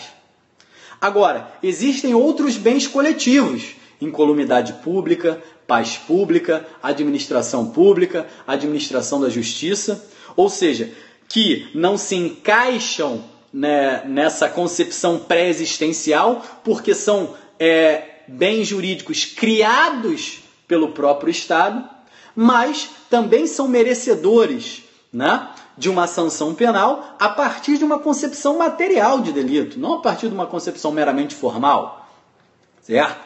Então essa é a primeira grande questão. A questão que eu não posso tão somente construir um conceito de bem jurídico voltado para esses bens jurídicos previamente existentes, né, que são facilmente identificáveis. Eu tenho outros bens jurídicos coletivos que não são pré-existentes porque foram criados pelo próprio Estado, né, paz pública, incolumidade pública, administração pública, administração da justiça, né, ordem econômica, ordem tributária, né, mas também merece a violação a esses bens jurídicos produtos do Estado, também reclama uma sanção penal a partir de uma concepção dogmática material do conceito de delito. E a segunda questão trabalhada por Roxin é a seguinte: existe uma série de fatos puníveis, principalmente no campo dos delitos econômicos, tributários e ambientais, que violam tão somente mandatos típicos da organização administrativa estatal. Mas a relevância desse bem jurídico criado é merecedora de proteção do campo penal. Então daí a enorme dificuldade de se construir um conceito sólido de bem jurídico, porque o conceito de bem jurídico deve, ao mesmo tempo, abarcar aqueles direitos individuais pré-existentes, vida, dignidade sexual, propriedade, e ao mesmo tempo eles devem abarcar aqueles bens jurídicos construídos pelo Estado, incolumidade pública, paz pública, administração pública. Além disso, essa concepção teórica também tem que proteger fatos puníveis que são desenhados em cima de mandatos típicos de organização administrativa, crime contra a ordem econômica, crime ambiental e crime tributário. Ao mesmo tempo, eu tenho que afastar as imoralidades e diferenciar quais são as contravenções que afetam ou não afetam bens jurídicos. E daí a enorme dificuldade de se moldar um conceito dentro dessa concepção moderna de bem jurídico. Bom, então, o que seria essa concepção constitucionalista de Roxin para o bem jurídico? Né? Em 66, evidentemente, né, naquele ambiente de alteração do Código Penal alemão, Roxin parte do seguinte ponto, né? A concepção do bem jurídico é a própria ordem constitucional. A concepção do bem jurídico, a identificação do bem jurídico, ela tem que estar na ordem constitucional. Por isso ele é tido como uma teoria constitucionalista, né, do bem jurídico. Por quê? Porque somente a partir dela o legislador penal pode ter alguma restrição, pode ter alguma demarcação para eleger determinados comportamentos como dignos de proteção penal e descriminalizar certas condutas. Como nós vimos lá, né, é no pacto constitucional que estão as decisões importantes, né? E aí a gente vai trabalhar, evidentemente, dentro da teoria do direito constitucional, né, com a chamada teoria do escalonamento jurídico, né, em que toda norma retira o seu fundamento de validade de uma norma hierarquicamente superior, né, e aí adotando aquele modelo kelseniano do direito constitucional, né, a gente vai firmar dentro desse modelo de que aquelas decisões políticas fundamentais, onde estão a forma de governo, onde está a tripartição de poderes e principalmente a consolidação das garantias e direitos individuais, elas são os pilares estruturantes do Estado. E são desses pilares que podem ser extraídas as limitações do poder de punir do Estado no indivíduo, sob pena de eventual violação, né, dessa transposição de poder, transformar um Estado, né, num monstro gigante, que é a concepção hobbesiana lá no livro de Thomas Hobbes do Leviatã, né? Então, para Roxin, os bens jurídicos são circunstâncias pré-existentes ou finalidades que são necessárias ao indivíduo ao seu livre desenvolvimento no âmbito de um sistema socialmente estruturado. Então, esse é o conceito de bem jurídico construído por Roxin e que vai abarcar todas aquelas situações. Então, vou repetir para vocês, para quem está anotando, evidentemente, poder anotar. Para Roxin, né, ultrapassando todos aqueles problemas prévios que nós enfrentamos, os bens jurídicos, o conceito de bem jurídico é o seguinte: os bens jurídicos são circunstâncias pré-existentes circunstâncias pré-existentes ou finalidades que são necessárias ao indivíduo e o seu livre desenvolvimento no âmbito de um sistema socialmente estruturado. Quando Roxin fala que os bens jurídicos são circunstâncias pré-existentes, obviamente ele está fazendo referência àqueles direitos fundamentais facilmente identificáveis: vida, incolumidade física, patrimônio e por aí vai. E quando ele, no mesmo conceito, coloca finalidades necessárias ao indivíduo e ao seu livre desenvolvimento num sistema socialmente estruturado, ele consegue abarcar aqueles bens jurídicos chamados de coletivos, paz pública, administração pública,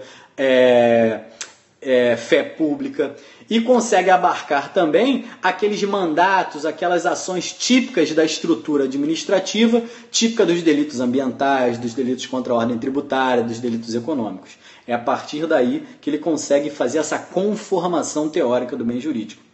Então, dessa forma, Klaus Roxin vai superar a concepção de bem jurídico baseada nos interesses de modo geral, ou seja, no generalismo, e substitui por circunstâncias pré-existentes e finalidades. Então, ele trabalha nessa concepção bipartida, né, na hora de conceituar o bem jurídico como circunstância pré-existente, englobando aqueles bens jurídicos pré-existentes ao próprio Estado, vida, patrimônio, e ele também consegue englobar os bens jurídicos frutos da criação do próprio Estado, ordem pública, administração da justiça, ordem tributária e ordem econômica. Então, a partir dessa concepção constitucional de bem jurídico, né, extraem-se alguns enunciados, e é desses enunciados, né, que nós vamos identificar aquelas questões controversas.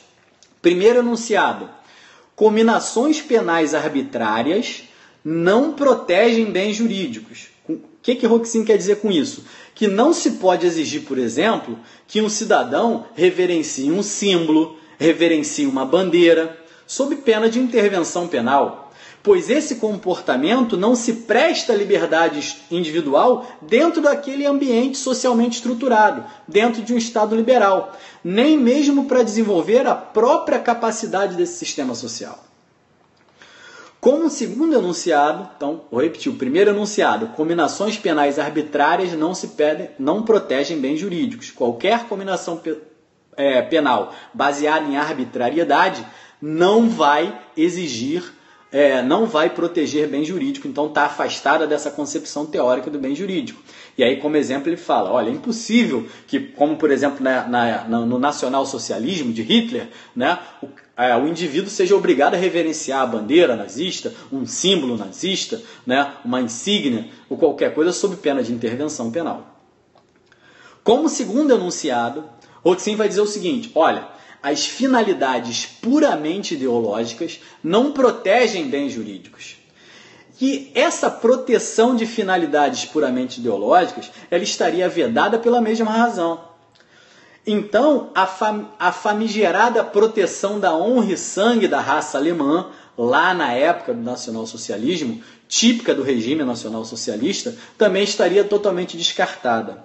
Só para ambientar vocês nesse cenário da Alemanha nazi, né, existiam as chamadas leis de Nuremberg, leis penais e processuais.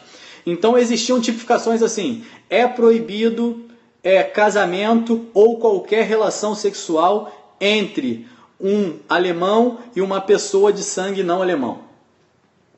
É vedado que um cidadão de sangue não alemão tenha empregado doméstico alemão, de sangue alemão, abaixo de 45 anos de idade.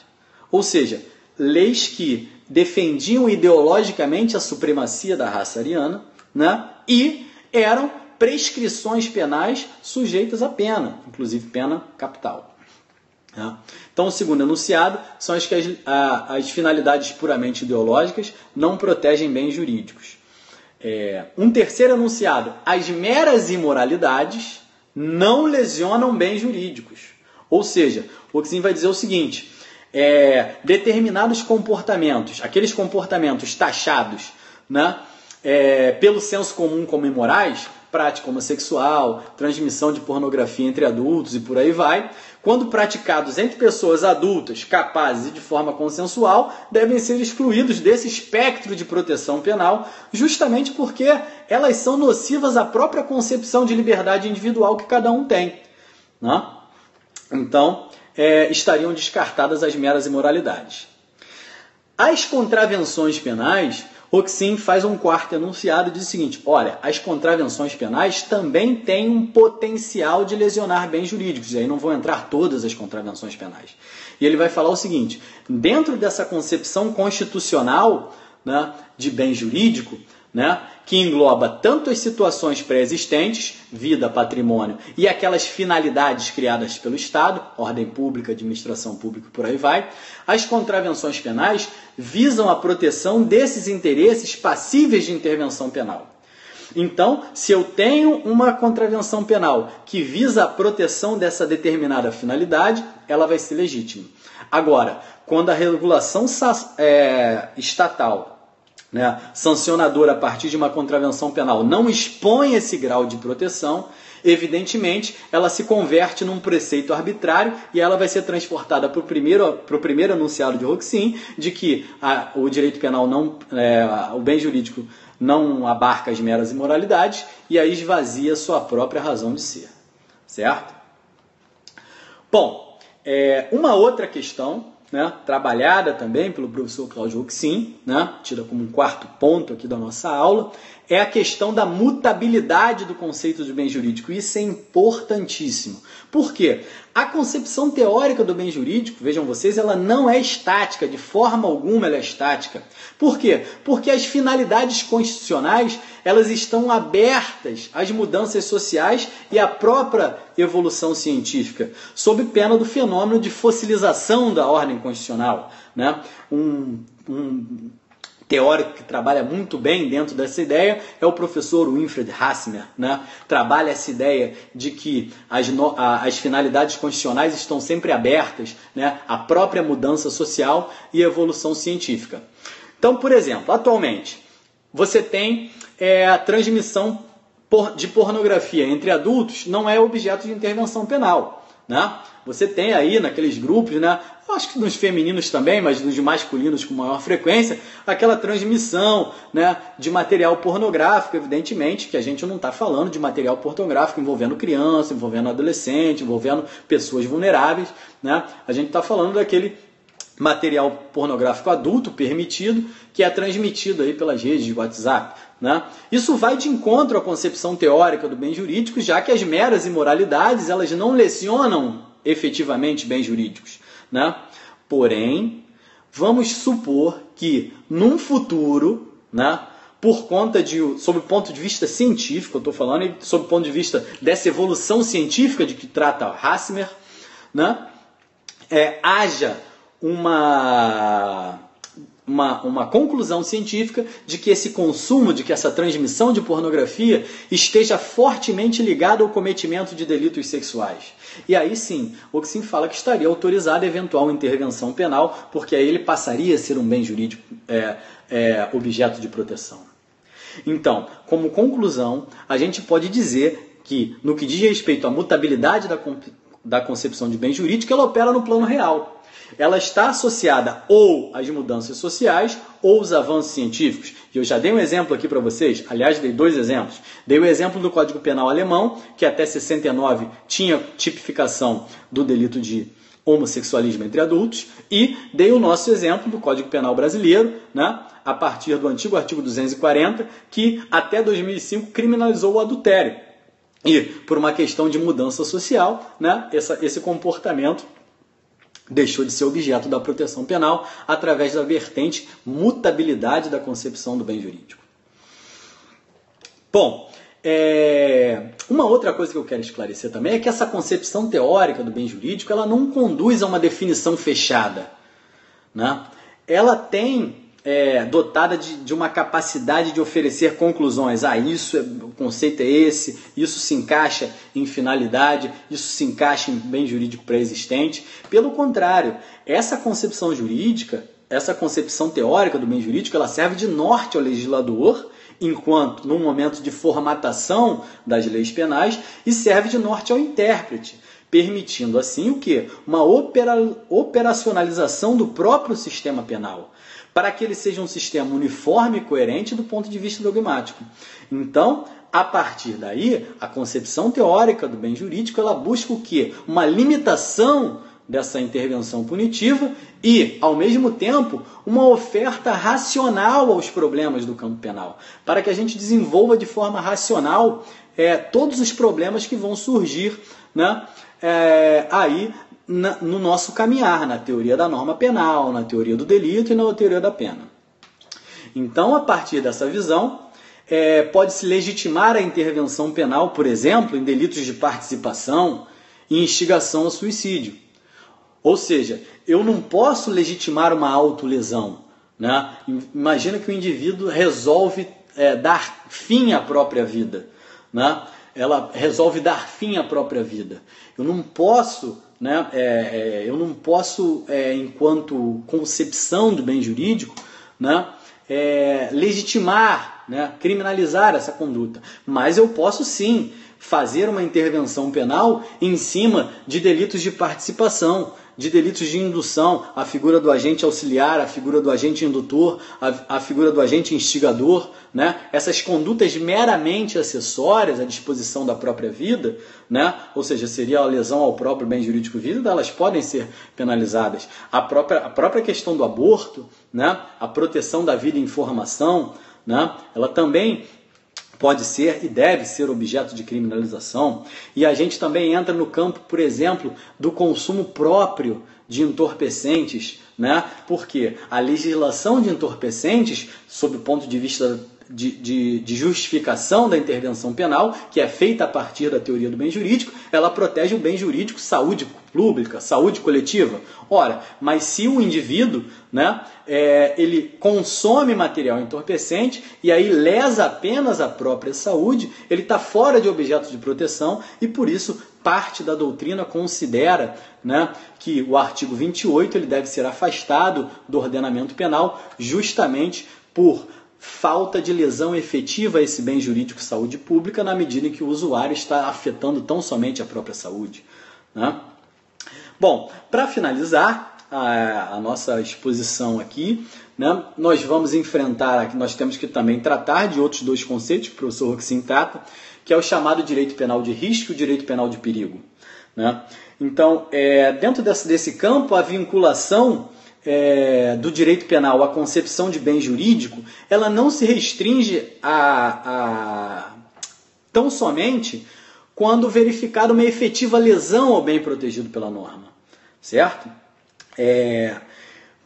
A concepção do bem jurídico, ela também está ligada à criação de um estado de perigo, né? A vinculação do bem jurídico a um estado de periclitação, né? Ao seu estado de perigo, também legitima a intervenção penal. Isso se verifica nos casos, por exemplo, de crimes de perigo concreto e crimes de perigo abstrato. Ou mesmo nos casos de tentativa inidônea, uma vez que no plano concreto não houve qualquer lesão ao bem jurídico, né? Então vamos pegar aqui um crime de perigo abstrato, por exemplo, porte de arma, né? Ele sequer lesiona o bem jurídico paz pública, mas o simples fato de um indivíduo portar uma arma, e aí a gente volta para aquele exemplo que eu dei do traficante na esquina, o simples fato dele portar aquela arma de fogo cria um estado de periclitação do bem jurídico protegido, que é a paz pública. Ao mesmo tempo, imagine uma tentativa inidônea, uma tentativa chamada de tentativa branca, até num crime de homicídio, né? Um indivíduo, né, determinado a dar fim à vida de um seu desafeto, faz 20 disparos de arma de fogo, mas não acerta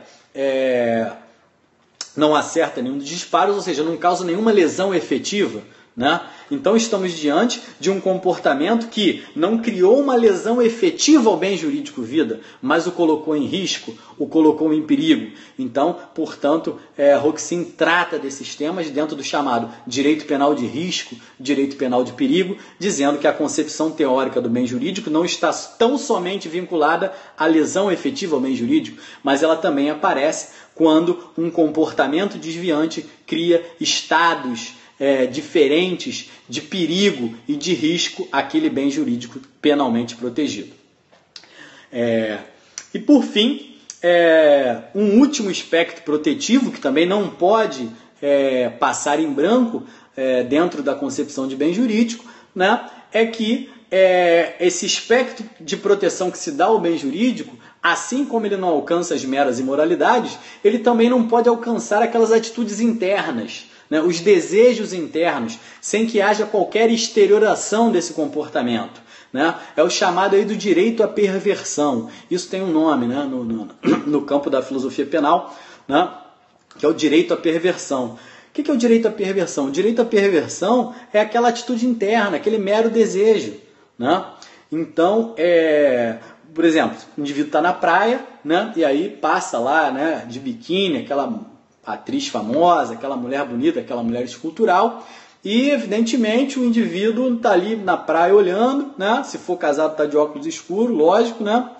Disfarçando bem, mas enfim, o que ele faz? Ele olha aquela mulher bonita e tal e sente um desejo, sente uma vontade sexual, sente uma atração sexual, né? Só que ele não exterioriza qualquer ato de violação à dignidade sexual daquela mulher. Então, portanto, essa atitude interna, esse mero desejo, que é chamado de direito à perversão, né, ele não cria sequer um estado de perigo, ele não lesiona nem cria estado de perigo aquele bem jurídico protegido. Portanto, ele vai estar aí fora da concepção teórica do bem jurídico. Bom, então, gente, eu quero agradecer a vocês imensamente. Essa foi a minha primeira participação aqui no Periscope. Quero agradecer a todo mundo que participou, que ficou aí. Espero sinceramente ter contribuído de alguma forma para a construção jurídica de vocês, para a formação do conhecimento jurídico, né? Como bibliografia dentro desse tema, né? A gente indica aí, existem 2 livros do Roxin, né, que tratam desse tema e tem tradução para o português, né, Novos Parâmetros Críticos do Direito Penal, e o outro é Concepção do Bem Jurídico Penal. Existe também um livro do professor Luiz Regis Prado, que trata sobre o assunto. O livro do professor Juarez Tavares também tangencia o assunto, Teoria do Injusto Penal, né, mas as principais doutrinas que afetam o tema, infelizmente, elas estão ou em língua alemã ou em língua espanhola, que são os tratados de direito penal do professor Cláudio Roxin, os livros de Von List, de Binding, né? Tem muita literatura espanhola também, de Cerezo Mir, e por aí vai. Mas queria agradecer, então, vamos encerrar essa transmissão mais uma vez, né? Para quem vai fazer a prova aí de delegado do Mato Grosso do Sul, boa sorte, faça a prova com tranquilidade. Concurso público, tudo tem o seu tempo, entendeu? É uma questão de esforço e também um pouco de sorte, né? O aluno, ele chega num nível de preparação que ele já está pronto, né? Já está ali formatado para passar, mas aí tem um pouquinho do fator sorte também. E o estudo para concurso, né, ele tem que ser continuado, ele tem que ser aquele estudo do dia a dia, né, aquela vitória, né, aquela batalha de cada dia que você tem que passar. E depois, quando você consegue a aprovação, isso é muito gratificante, né? Esse ano eu tive a felicidade de preencher várias declarações de idoneidade para alunos meus que passaram para delegado de polícia, para a magistratura e para o Ministério Público. Então isso deixa a gente muito motivado ao saber que aquele aluno não só conquistou o seu objetivo, mas também ele chegou, né, ele vai ser um membro de uma carreira pública altamente preparado, que chegou com uma concepção teórica sólida e que provavelmente não vai deixar de estudar. Então vou agradecer aqui a vocês, até a próxima transmissão. Na próxima transmissão nós vamos dar uma continuidade, né, a esses temas da introdução ao estudo crítico do direito penal. Na próxima transmissão a gente vai tratar de sistemas penais e conceito de crime, uma aula muito importante, conceito de crime. E a gente vai trabalhar aí todas aquelas concepções, né, do crime enquanto modelo etiológico, modelo sociológico, modelo político, né? E aí vai trabalhar o conceito material, o conceito formal, né? E o conceito ontológico de crime, para a gente entender, né, como funciona, né, o sistema penal em si. Então, gente, muito obrigado, é isso aí, fiquem com Deus e até a próxima transmissão aí.